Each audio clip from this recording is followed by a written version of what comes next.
Jared, thank you for having me to your studio today. It's funny because before we started, you were saying you don't even know that you are an artist. So we're gonna get into all that, Okay. but tell me when you decided you needed a creative outlet of some sort. I think I've always known. I didn't have the confidence or the ability to listen to it because I was a super insecure kid, all that stuff. I was always drawn to it, but I've been through a lot in life and this presented itself and I just thought, I've always been drawn to it, let's do it, So it hasn't been like an extreme drive or anything, but it's always been there and I just learned how to listen to it. So how did the epoxy art come to be? How did you even discover this was something that you loved? Oh, my good friend and partner in this, Greg, known him for about 10 years. And he calls me maybe 2.5, 3 months ago and he says, "Hey, got this idea, man. I want you to come up here and play with some epoxy." And it sounded fun. So I was like, okay. So I came up, he had me set up in the back room, had it all mixed up. He said, "Just pour it." I was like, "I don't know what I'm doing." And he's like, "Just pour it." So I poured it and we had a hair dryer that we were using then to kind of spread it or like give us that illusion that we had control of it. And I was gone. 3 seconds in, I saw it start to move and then it moved me. It sounds cheesy, but it did. And I didn't even realize he was there. And I try to get 27 seconds of bliss a day. That's my goal every morning. And I found it, or it found me. And then Greg threw some stuff on there. I forgot he was there. It was that intense and awesome. And we talked and we just said, let's try something with it. We started with canvases and realized we're trying to make the canvas into something it isn't. It's canvas. And then we've made a lot of learning through trial and error.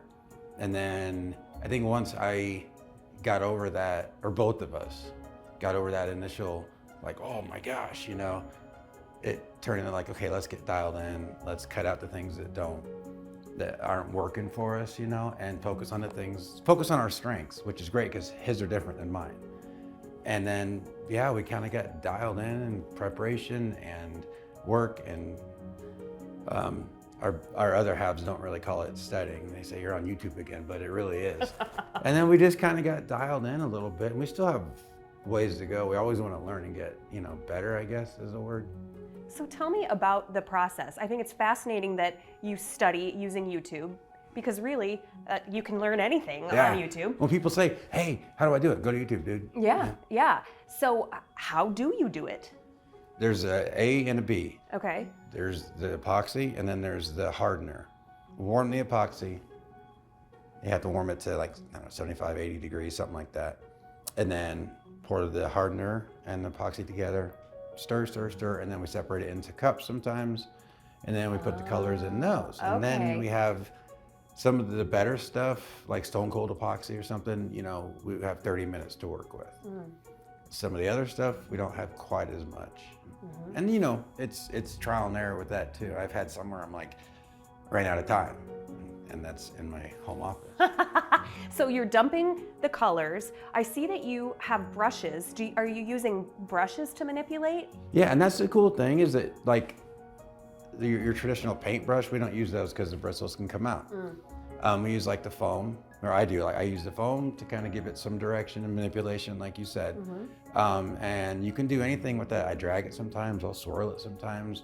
You can use anything to, I guess, manipulate it or try to. You mentioned the blow dryer too. So is that to create a certain pattern, or is that more to get the epoxy where you want it to go? It's super technical. It's really, really technical because you turn on, you go, let's see what's going to happen here. With the hairdryer, because you have less control. Right. But some of those are the coolest pieces. Yeah. But we, at times too, we have a heat gun because that gets some of the bubbles out. But that will slowly let it move. But for me, my best stuff is when I'm using the foam brushes and just going with it. And I've used my hand where gloves, definitely gloves. Yeah. I've done that with my fingers, and then it creates a pattern, and then it kind of levels itself out. So it is self-leveling. Yes, Wow. as long as your piece is level. Okay, that makes Yeah. sense. You've been doing this for such a short time, but it's so beautiful. What have you learned? Do you feel like, obviously it's been a quick learning curve. I've just learned to listen. Like really, I've just learned to listen to it, and that this is a passion. This is like something that I've always been drawn to weird, obscure stuff, not the norm, you know, growing up. But like I said, I never had the confidence to pursue it. And I still didn't when this came along. But for me, like, I guess it's a huge thing for me personally. I understand that it's, you know, a business that's paying the bills, or hopefully will soon.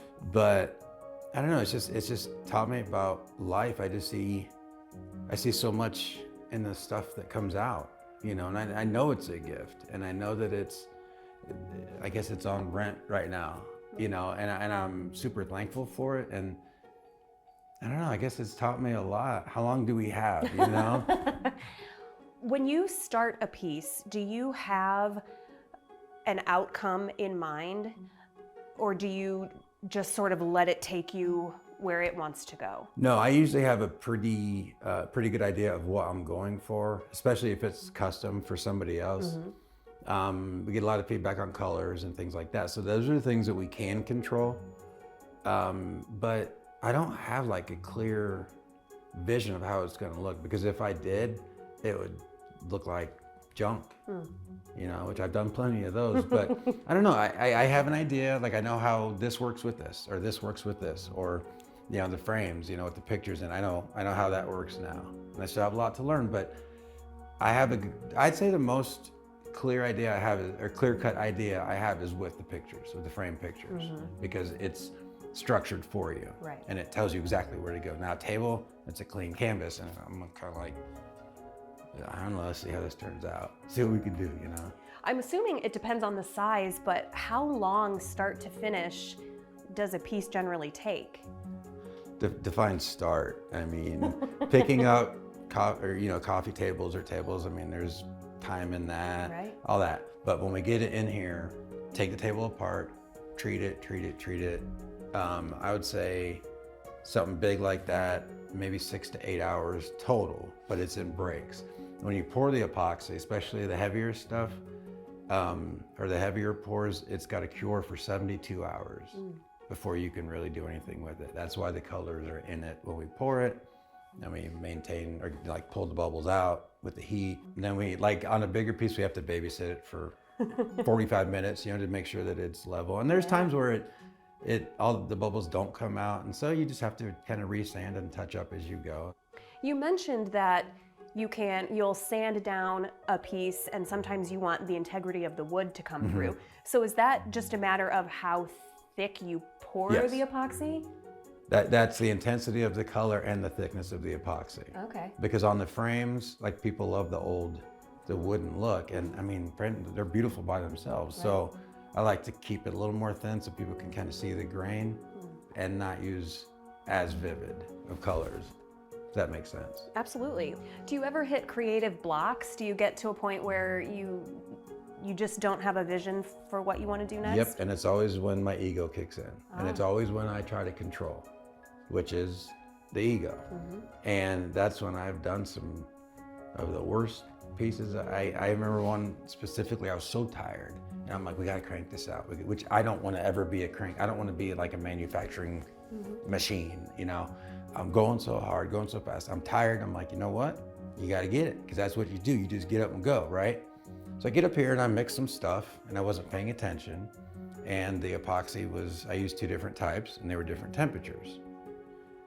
And I poured it into my cup and I'm mixing it, and everything is going great. And all of a sudden my hand gets really hot. And I'm thinking, oh, is this God or something? I mean, this is gonna be great.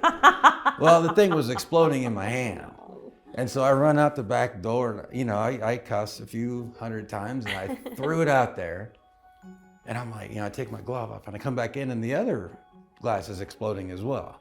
So I grab that, run it out there, and take a breath. That, like, when I'm trying to force something is when things don't go well. And that's just a story of my life. And I'm sure many others too, but. What is the best part of kind of escaping into this world? That 27 seconds of bliss, man. Like, that's the best part for me. And I just think, I mean, you know, I hadn't worked full time, you know, in a couple of years. And for me, it's more of it's a personal thing where I feel good about myself again, you know, when I'm doing it. Do you wish that you had discovered this art sooner, or did it come into your life at just the right time? No, I don't. I wasn't ready. So many things in my life I did not ever listen to. Ask my parents. You know, if it would have came to me 5 years ago, no. But it wouldn't have worked. But thankfully, it was very patient with me. And then again, just learning to listen. It's perfect. It couldn't happen at a better time. Wow. Is it safe to say this is your dream job? Yep. Yep, so far. Yeah, and I hope it, you know, our vision for this is not to get rich. It's not, I mean, we need to pay our bills and things like that, but I don't know where this is gonna go. And that's the scariest and most comforting thing at the same time, because it's no pressure. You know, this is the most pressure that we've had, you guys coming in here, which again, I'm super, you said thank you to me, thank you guys for doing it, super thankful. You know, I can't wait to have this shop all dirty again, to be honest. Yeah, I get that. We go into a lot of studios where it's like, sorry that we made you clean up. But I'm not looking past the importance of this, and we're so thankful that you guys decided you wanted to do this with us. It's kind of cool. Jared, thank you for having us. Your work is beautiful and really very inspiring, so thank you. I appreciate it, and I'm really glad you guys came out here. It's meant a lot to us.